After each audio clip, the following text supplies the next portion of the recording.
NCP नेता नजीम मुल्ला और अस्पताल को लेकर बोल दिया विरोधियों पर हल्ला। एमएम वैली का अस्पताल, इसको लेकर के भ्रष्ट लोगों ने कितना कमाया माल, आप सुनकर हो जाएंगे बेहाल। मैं सुल्तान रिजवी और आप देख रहे हैं डीडीएच टीवी न्यूज।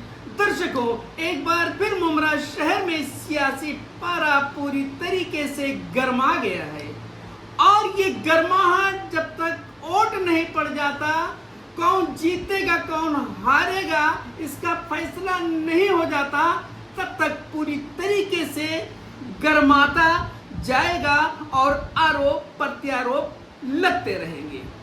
बात हम आज की कर रहे हैं कलवा मुमरा विधानसभा के एनसीपी अजीत दादा गुट के दिग्गज उम्मीदवार नजीम मुल्ला ने हल्ला बोल दिया है प्रेस कॉन्फ्रेंस के जरिए अपने विरोधियों पर। अस्पताल को लेकर के क्या क्या कालाकांडी की गई है और विकास के मुद्दे को भी उन्होंने लिया है और कभी जो है मुसलमानों के साथ भेदभाव नहीं किया गया और एक दृष्टि से सबको देखा जाता है। उन्होंने प्रेस कॉन्फ्रेंस के जरिए जो है क्या कहा है, एक हंगामी प्रेस कॉन्फ्रेंस था, बहुत कुछ कहे गए हैं नजीम मुल्ला, आप सुनिए। अजमल खान हॉस्पिटल का एक इफ्तिदा का झूठा इफ्तिदा का एक प्रोग्राम लिया गया। उसके बाद एक आवाम को गुमराह करके कुछ आवाम उधर पेशेंट्स को लेकर गए और आपने देखा था वो वाकया क्या हुआ था। हॉस्पिटल रेडी नहीं था, स्टाफ मौजूद नहीं थे। कल हमारी गुफ्तगू यहाँ के डॉक्टर्स के कुछ जिम्मेदारों के साथ 100-150 डॉक्टर्स के साथ मीटिंग हुई। उसके अंदर इस हलके के कौसा मुमरा के हलके के अंदर क्या उनके दिक्कतें है, क्या उनके परेशानी है, उस चीज के ऊपर गुफ्तगू हुई। उस दौरान पे हमारी पिछले 3 दिन से रिव्यू मीटिंग चली रही थी, बातचीत चली रही थी, क्योंकि हॉस्पिटल कभी कोई इलेक्शन के लिए रुकना नहीं चाहिए, क्योंकि वो खिदमत है, हेल्थ सर्विस है, इमरजेंसी किसी को भी मदद हो सकती है, मगर बगैर तैयारी हुए उद्घाटन भी नहीं होना चाहिए। मगर आज खुशी है, मैं आपको आज ये इत्तला करने के लिए बुलाया हूं कि आपके जरिए मुमरा कौसा की आवाम के पास हम पहुंच सके। यह आपकी हमारी कोशिश है कि 5 नवंबर से मुमरा कौसा के आवाम के लिए, तकरीबन सभी के लिए, डॉक्टर अजमल खान हॉस्पिटल में ओपीडी की शुरुआत होगी।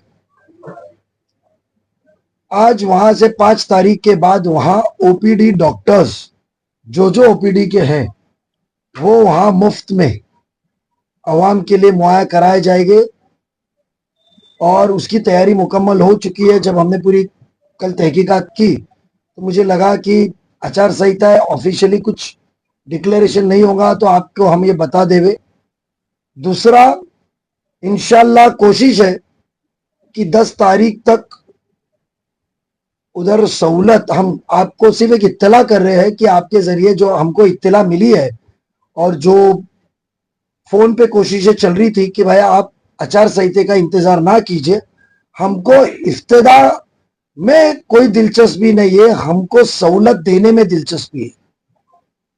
और उस बात की ताहीद हमारे सांसद श्रीकांत जी शिंदे साहब की भी वही सोच थी, मुख्यमंत्री साहब की भी वही सोच थी कि भले वो चीज मुमरा कौसा के लिए थाने महानगर पालिका से दी गई हुई है, कोई शासन निधि से नहीं है, तो थाने महापालिका की हमेशा ये सोच थी कि वो चीज की इफ्तिदा हो या ना हो, सहूलत शुरू हो जानी चाहिए।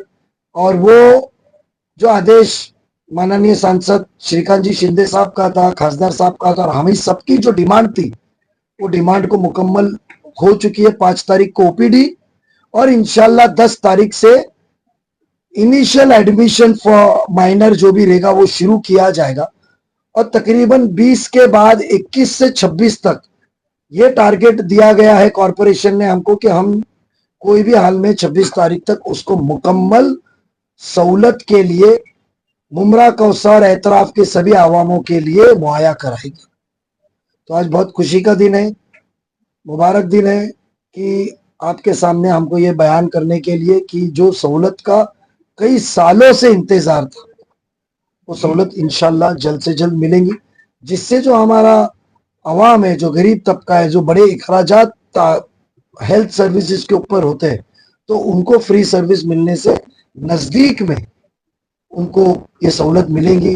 कल वो शिवाजी हॉस्पिटल, छत्रपति शिवाजी महाराज हॉस्पिटल जाना पड़ता था, सिविल हॉस्पिटल जाना पड़ता, और दूर होने की वजह से प्राइवेट हॉस्पिटलों में जाना पड़ता था।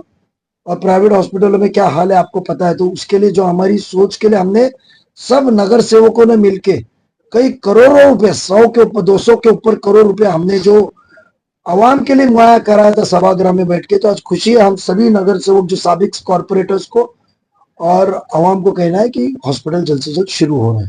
5 को ओबीडी, 10 के बाद उनको 10 तारीख के बाद उनका ये किया जाएगा एडमिशन का, और 26 तारीख तक हमने उनको टारगेट दिया कि 26 तक आप मुकम्मल कर दो, क्योंकि हमको ये एक मैसेज आवाम को देना है कि जहां आपको सहूलत देने का वक्त आएगा तो हम इफ्तिदा और मैं किया, मैं इसमें हूं, वो क्रेडिट लेने के लिए आपकी सहूलत रुकेंगी नहीं। एक बदलाव आपके हलके में आ रहा है, उसकी रुख बदल चुका है, हवा बदल चुकी है। उसका शुरुआत यहां से आपको हम साबित कर रहे हैं कि साफ नीयत खिदमत खल्क के लिए सियासती मुकाम से लेकर आपको खिदमत करने के लिए हम आपके बीच में आ रहे हैं कि अब इफ्तिदा बोर्ड पे नाम के लिए काम की रुकावट नहीं होगी, और अधूरे काम के अंदर बोर्ड लगा के इफ्तिदा करके क्रेडिट लेने का भी काम नहीं होगा। यह हमको आपको बताना है। नजीब सर, 3 दिन पहले जब अवार्ड दी हॉस्पिटल में वीडियोस वायरल हो रहे हैं, जब महिलाओं ने उनसे शिकायत की हॉस्पिटल को लेकर, उन्होंने कहा अगर 4 दिन के अंदर हॉस्पिटल चालू नहीं हुआ तो चौथे दिन आकर मैं इस हॉस्पिटल का दरवाजा तोड़ दूंगा। मैं आपको बता दूं वो 3 दिन पुरानी बात नहीं है, 8 दिन पुरानी बात है। वो जो वाकया पेशेंट का हुआ था उसके बाद रात में वो गए थे जब बोर्ड क्लोज लगा हुआ था, रात को 1 बजे गए थे, वही बात की थी। वादा किया उन्होंने, उसको 3 दिन क्योंकि देखो ऐसा है कि वो भी एक आमदार है, उनको भी खबर लगती है कि रिव्यू क्या हो रहा है, कौन कोशिश कर रहा है। तो जब वो हॉस्पिटल 4 दिन बाद इफ्तिदा होने वाला था तो आपने 14 तारीख को रिबन काट के आवाम को गुमराह क्यों किया? जब वो शुरुआत ही नहीं हुआ था, स्टाफ आए नहीं थे, उसकी निजामत सेटअप नहीं हुई थी। कभी कभी हमारे भी काम थे, हमने 50 करोड़ का जो नया 40 करोड़ का निधि लाया, 5 करोड़ अल्पसंख्यक का लाया, तो वो निधि का हम इफ्तिदा नहीं कर पाए, उसका टेंडर नोटिस निकाल के टेंडर की वर्क ऑर्डर नहीं कर पाए। तो इसका मतलब हमने आवाम को गुमराह करने के लिए इफ्तिदा तो नहीं की कि भैया कब्रिस्तान मट्टी का दुआ करो, चलो कब्रिस्तान की मट्टी डालने का काम हमने लाया है, चलो प्लेग्राउंड बनाने का काम हमने लाया है, तो हमने नहीं किया। नाले का काम का इफ्तिदा नहीं किया, 25 करोड़ रुपए नाले के लिए हमने लाया, जो उठ फूट बारिश गिरता, हमने इफ्तिदा नहीं किया। तो उन्होंने क्यों किया? जब ये तो कबूल करते ना आमदार साहब कि 14 तारीख को जब इफ्तिदा किया हॉस्पिटल मुकम्मल नहीं था, इसीलिए उन्होंने वक्त दिया। अवार्ड साहब ने वक्त, आमदार साहब ने वक्त कब दिया? 4 दिन का जब उन्होंने वक्त मुहैया कराया, ये तो साबित होता है कि 14 को रेडी नहीं था। तो मेरा सवाल उनसे कि इफ्तिदा क्यों किया, क्यों आपको क्रेडिट की घाई है? हमको तो काम की घाई है। यानी वो हर कामों का श्रेय खुद लेते हैं, ऐसा कहना आप? बेशक, वहां जो हर पैसा आया है उसकी प्रशासकीय, एडमिनिस्ट्रेटिव और फाइनेंशियल अप्रूवल, जिसको कहा जाता है प्रशासकीय व वित्तीय मान्यता, ये तो सभागृह ने दी थी। तो सभागृह का हिस्सा वो यहां नहीं थे उस वक्त, तो वो क्रेडिट तो कॉर्पोरेशन तय करने वाली थी कब इफ्तिदा होगी, क्या होगी। उसमें आमदार का रोल नहीं रहता है। सभागृह के मैनुअल के हिसाब से इफ्तिदा में वहां के स्थानिक आमदार, स्थानिक खासदार, जितने महापालिका के वो हद के अंदर लिमिट्स में जितने एमएलसीज है, MP, member of parliament, Rajya Sabha, उनका नाम लिखा जाता है। बट उसको कौन करेगा? वो प्रशासकीय बात के अंदर जब रहा तो वो आयुक्त तय करता है इसकी इफ्तिदा कब होगी। आयुक्त साहब को पता था कि भाई यह काम मुकम्मल नहीं हुआ है, कुछ दिन मुझे लगने वाले, काम डिले हो गया है रिक्रूटमेंट और बाकी के कुछ मशीनरीज और परमिशंस के लिए, तो उन्होंने इफ्तिदा नहीं की।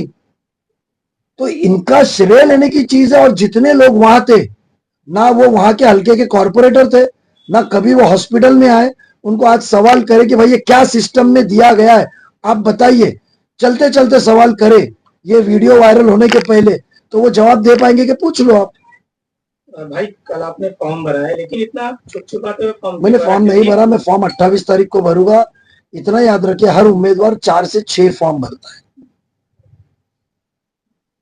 कल मेरा ड्राफ्ट फॉर्म था, क्योंकि ये टाइम पे फॉर्म नया आया है, इसके अंदर रूल्स और स्पेसिफिकेशन बहुत है। हम कारोबारी लोग हैं, टक्के वाले लोग नहीं है। तो कारोबारी लोगों के बिजनेसेस बहुत होते हैं, और मैं कॉलेज टाइम से बिजनेसमैन हूं। मेरा पैन कार्ड 95 का है। तो बिजनेसमैन होते हैं, कारोबारी लोग होते हैं, तो पता चल जाता है। क्योंकि जिसको शिकस्त की नहीं जाती वो गलत काम में, आपने क्रिकेट खेलते वक्त देते हो ना, बॉलर बॉल डालने की स्टाइल करता है, पीछे से विकेट निकालता है, उसको भी आउट कहा जाता है। तो खबरदारी के लिए हमने कल फॉर्म भरा है। जो अवार्ड साहब गुमराह कर रहे हैं, मुझे बताइए, एक रात पहले तो मेरा उनका सवाल है कि आपने कहा था कि इलेक्शन तो छोड़, रिजल्ट के बाद में भी मैं वो शख्स का नाम नहीं लूंगा। मेरे ख्याल से कभी भी कहा जाता है, उनका रात का जुमला और सुबह के जुमले में बहुत फर्क होता है। रात में उन्होंने बयान किया कि मैं उनका नाम नहीं लूंगा, तो दूसरे दिन सुबह उन्होंने क्यों चिल्ला चिल्ला के सबको कहा कि नजीब ने फॉर्म भरा? उसकी वजह यह है कि वो आवाम को गुमराह करना चाहते थे। उनके फॉर्म भरने के लिए जो भिवंडी थाना से जो बसेस भर के आई थी, उनको डर था कि मैं नासिक तो, हाँ, तो उनको पता चलेगा, दुबई से भी आई थी, उनको पता चलेगा, उनको गुमराह करना था, क्योंकि उनको डर है कि मेरे से ज्यादा तादाद अवाम नजीब की मोहब्बत में, बदलाव की मोहब्बत में ताकत देने के लिए, और जो काम नहीं किए झूठ के खिलाफ सच कर लिए अवाम मेरे से ज्यादा तादाद में उतरी, इसके लिए गुमराह करने का स्टाइल है। आपने तो 4 बार कहा है ना मैं नजीब का नाम नहीं लूंगा, तो क्यों कहा ना? किसी ने पूछा नहीं था? नजीब ने फॉर्म भरा, नजीब ने फॉर्म भरा, तो मैंने डमी फॉर्म भरा। उसके ऊपर मेरे को करेक्शंस का लेटर भी निकला, मेरे को करेक्शंस का लेटर भी उन्होंने दिया कि ये खामी है, ये खामी है, क्योंकि नए रूल के हिसाब से मुझे वो ट्रायल लेना था कि भाई क्या सिस्टम है। तो मेरे पास में 4 दिन रहते करेक्शन करने के लिए। आपके पास फॉर्म स्कैन हुए लाए जूना, इतना जा रहा है। आपको हर प्रॉपर्टीज, घर, बिजनेस अकाउंट सब आपको मिलेगा, तो हर चीज उसके अंदर डालने के लिए आगे पीछे होता है। करेक्शंस का लेटर भी निकला, तो इसके लिए मैंने फॉर्म डाला था कि भाई मैं एक बार फॉर्म सबमिट करूं, और सबमिट करके मुझे पता चले। तो जो मेरा मेन फॉर्म है वो मैं 28 तारीख को भर रहा हूं। नजीब मेरा पहला मुद्दा आपने बोला कि हॉस्पिटल का श्रेय जिसको लेना है, पर कहीं ना कहीं आपको नहीं लगता कि थाने महानगर पालिका भी इसमें गलती है, क्योंकि वो इतना डिले करवा रहे इस हॉस्पिटल को शुरू करने में? बात तो सुनिए ना, थाने महानगर पालिका के जो रुकावट का स्पीड ब्रेकर है ना, मुमरा कौसा के डेवलपमेंट का, वो इंशाल्लाह आवाम 20 तारीख को हटा देंगी। 20 नवंबर को एक बार हटा देंगी, फिर देखना आप कैसी स्पीड में चलेंगे, क्योंकि हमको काम में मतलब है, उद्घाटन में नहीं। नजीब, आपने अस्पताल के मुद्दे पर पत्रकार परिषद का विषय शुरू किया, तो आपने जो कार्यकाल जो कहा कि मतलब 26 तारीख से, तो क्या ये महानगर पालिका आयुक्त ने या किसी ने आपको लिखित रूप में दिया है कि ओपीडी कब से स्टार्ट होगा, फंक्शन पूरा? देखो, ऐसा है कि आचार संहिता के अंदर मुझे कॉर्पोरेशन तो दे नहीं सकता है, मगर एक होता है कि जो काम करने वाला बंदा होता है ना, वो आचार संहिता के बगैर भी संपर्क करता है। और आचार संहिता में ये कहीं लिखा नहीं है कि तुम प्रशासन से बात नहीं कर सकते। तो डे टू डे हमारा कांटेक्ट प्रशासन से चल रहा था। रिव्यू, जो मैंने वर्ड यूज किया उसको उर्दू में माफी चाहता हूं मैं, रिव्यू मीटिंग, हम रिव्यू बातचीत चल रही थी। क्या आया, क्या स्टेज पे आया? जो एजेंसी अपॉइंट की गई है, जो एजेंसी अपॉइंट की गई है, वो एजेंसी के लिए भी हम लोगों ने, एजेंसी के लिए भी हमने रिव्यू लिया, और उसके अंदर ये तय हुआ है। और मेरे ख्याल से इंशाल्लाह 5 तारीख का लेटर मेरी मालूमात के हिसाब से मुझे नहीं मिलेगा, वो एजेंसी को मिलेगा। मेरे ख्याल से आज शाम तक उनको ओपीडी शुरू करने का लेटर इशू हो जाएगा, ऐसा मुझे इत्तला है। सर कैजुअलिटी कब से शुरू हो रही है? कैजुअलिटी देखो, ओपीडी तरह से शिवाजी अस्पताल में, मैं इसके लिए आपको कहा कि पहले तो आपका 5 तारीख को ओपीडी शुरू करो, तो 5 तारीख को ओपीडी के बाद में फिर हम 10 तारीख तक एडमिशन शुरू करेंगे। तो एडमिशन विल भी सभी तरीके के होंगे, बट कई पैमाने पे, लिमिट के अंदर करेंगे, क्योंकि ऑर्डर्स देना, रूल फ्रेम करना, इसके अंदर जो टेंडरिंग प्रोसीजर, थोड़े से क्वेरीज, ऑडिट रिपोर्ट, उसके अंदर वो कर नहीं पाया था। और वो एजेंसी को देने के बाद में राजनीतिक दबाव इतना था कि भाई मेरिट्स छोड़ो, मेरे आदमी को ही लो। जैसे क्रिस्टल में कैसी दादागिरी चलती, टेम्पो मेरे नगर सेवक की चलेगी, भले मर्सिडीज का भाव ले बट चलाएंगे, डालेगा वो फिएट, हम दो पैसा। तो वो हिसाब से हॉस्पिटल में भी दबाव था। तो हो सकता है कॉन्ट्रैक्टर ने सोचा होगा एक बार आचार संहिता हो जाए, ये दबाव निकल जाए और मैं सच्चा और सच काम करूं जिसके लिए मुझे अपॉइंट किया गया। उम्मीद है उससे हुई। हमने हॉस्पिटल का मुआयना आपके साथ ही किया था, तो उसी वक्त उसने कहा था कि मेरे रजिस्ट्रेशन पेंडिंग है, मेरा सर्टिफिकेशन पेंडिंग है। क्योंकि जब कोई एमआरआई मशीन डालता है तो एमआरआई के बाद एक अथॉरिटी है, वो अथॉरिटी आके उस चीज का पूरा मुआयना करती है, उसको सर्टिफाई करती है और ऑपरेट। जैसे आप लिफ्ट लगाते हो तो जब तक लिफ्ट सर्टिफिकेट आता नहीं आप लिफ्ट चालू नहीं कर सकते, गुनाह दाखिल होगा, क्रिमिनल गुनाह है। और आपको एक चीज बताओ, हमने इस चीज के अंदर उस वक्त मुआयना किया था तो हमने आयुक्त साहब को कहा, फोन पे जो कहा, और हमने उनको इत्तला किया और उसने कहा कि इससे आचार संहिता का कोई संबंध नहीं है नजीब भाई, आपने हमको इत्तला किया है। उधर जहां मेन ओपीडी एमआरआई सेंटर है तो उधर उन्होंने कोई भी, आप जाइए, प्रेयर रूम होता है हर हॉस्पिटल में, एयरपोर्ट्स में भी आ गए, हर जगह पे प्रेयर रूम होता है। तो हमने देखा कि वहां प्रेयर रूम का इंतजाम नहीं था। यानी आप सोचिए जो क्रेडिट लेने के लिए निकले हैं उनको इतना भी इत्तला नहीं है कि भाई दवा के साथ साथ दुआ बहुत जरूरी होती है, और जब दुआ की जरूरत है तो दुआ की जगह भी मुहैया करना जरूरी है। हर एक जन जायनमाज लेकर आएगा नहीं उधर, और यहाँ तादाद मुस्लिम तादाद है तो तुमको देखना चाहिए। तो हमने देखा कि हिंदू धर्म के जो सबसे बड़े हैं उनके भगवान श्री गणपति जी की मूर्ति वहां लगा रहे, उन्होंने बताया। तो मैंने जब उनको पूछा कि भाई फिर यह मूर्ति लग रही है, हिंदू धर्म के भी उनको प्रार्थना करने का अधिकार है, तो यहाँ मुस्लिम तादाद आएंगे तो नमाज के लिए कोई प्रेयर रूम बनाए क्या? तो बोला हमें किसी ने कहा नहीं। तो मैंने इमीडिएटली बात किया कि मतलब सर आपको प्रेयर रूम भी करना चाहिए, और राइट साइड में उसकी डबल एंट्री है, उधर उन्होंने कहा कि नजीब भाई हम इधर आपको प्रेयर रूम बना के देंगे, जहां जो शख्स पेशेंट का रिश्तेदारी जो है वो खौतीन हो, इंसान हो, वजू का एक छोटा सा खाना, और उधर आके वो नमाज पढ़ सके। तो हमने प्रेयर रूम की भी मिली है। आने वाले दिनों में उसका काम की मंजूरी, अभी वर्क ऑर्डर दे ही नहीं सकते, उसका एक्स्ट्रा काम करना पड़ेगा। तो हमने वहां प्रेयर रूम की भी डिमांड की है। डॉक्टर अजमल खान हॉस्पिटल में नमाज पढ़ने के लिए प्रेयर रूम भी मुहैया कराई जाएगी। सर आज जिशान सिद्दीकी ने आपके पार्टी में प्रवेश किया। बाबा सिद्दीकी हमारे ने पार्टी में प्रवेश किया। भर सभा में कहा था कि मैं नजीमुल्ला को देख के राष्ट्रवादी में आया हूँ, उनके बेटे को उम्मीदवारी भी जाहिर की गई है। किस तरीके से शुभकामना देना चाहोगे? मेरा एक भाई था मेरा, वो अल्लाह उसे जन्नत नसीब फरमाए, बट जीशान के साथ हम लोग है, भाई था, 25 साल बच्चे के जैसा उसने मुझे रखा था। बाबा मैंने जो भी अल्लाह की मर्जी, उसको साथ देंगे, जिताएंगे। नजीब आपने कहा कि खिदमत खल शुरुआत की आपके जुमले से, खिदमत खल, तो खिदमत खल करने के लिए आपको इतनी देर लग गई, इतने साल उम्र का विकास हो रहा है, यहाँ फुटपाथ नहीं है, ट्रैफिक सिग्नल नहीं है, और बहुत सारी ऐसी चीजें जिनको आपने भी पिछले कई दिनों से आप बोले जा रहे हो। कितने साल से आपको दिख रहा है कैमरा डेवलपमेंट, आपको इतने साल आपको लग गए? आज मैंने ना इलेक्ट्रॉनिक मीडिया को बुलाया हूँ। जब मैं प्रेस मीडिया को बुलाऊंगा ना, जब आप आ जाना, मैं जवाब दूंगा। और आपका रजिस्ट्रेशन, सुनिए मेरी बात, आप मीडिया इलेक्ट्रॉनिक प्रिंट बहुत आ रही है। नहीं सुनिए, आप मुझे, आपका पेपर कौन सा है? मुझे महाराष्ट्र साप्ताहिक रजिस्टर्ड न्यूज़पेपर। तो आप फिर जब नेक्स्ट इसमें आ जाइए। आप सुनिए मेरी बात। दूसरा और कोई सवाल, मैं इसका जवाब दूंगा, मैं तो जवाब खाना खाए। 28 तारीख को हमारी कोशिश थी कि माननीय नेता हमारे अजीत दादा पवार साहब आए, बट उन्होंने मुझे कहा था कि 29 तारीख को कर, और 29 आखिरी दिन हो जाता है, और हो सकता है कुछ भी हादसा कर दे हुए ये फॉर्म न जाए, तो उसके लिए हमने रिस्क न लेते हुए 28 तारीख रखी थी। तो सुनील जी तटकरे साहब आएंगे, कुछ विधायकों ने कहा है कि हम आते हैं, और खासदार यहाँ के जो सांसद है हमारे खासदार साहब है श्रीकांत जी शिंदे साहब आएंगे, और दिगर सब पार्टी के लोग इधर आएंगे। और खुशी की बात है कि अल्लाह ताला ने ऐसे असबाब फरमा रहे हैं कि मुझे कलवा से भी ऐसे ऐसे सोसाइटीज के चेयरमैन से कि नजीब आपकी हिम्मत अफजाई के लिए हम वो गर्दी में शरीक होंगे इंशाल्लाह। मंडे के दिन देखते, पर मैं ये वादा करता हूँ, ना राबोड़ी से बस भर के आएगी ना कल्याण से बस भर के आएगी।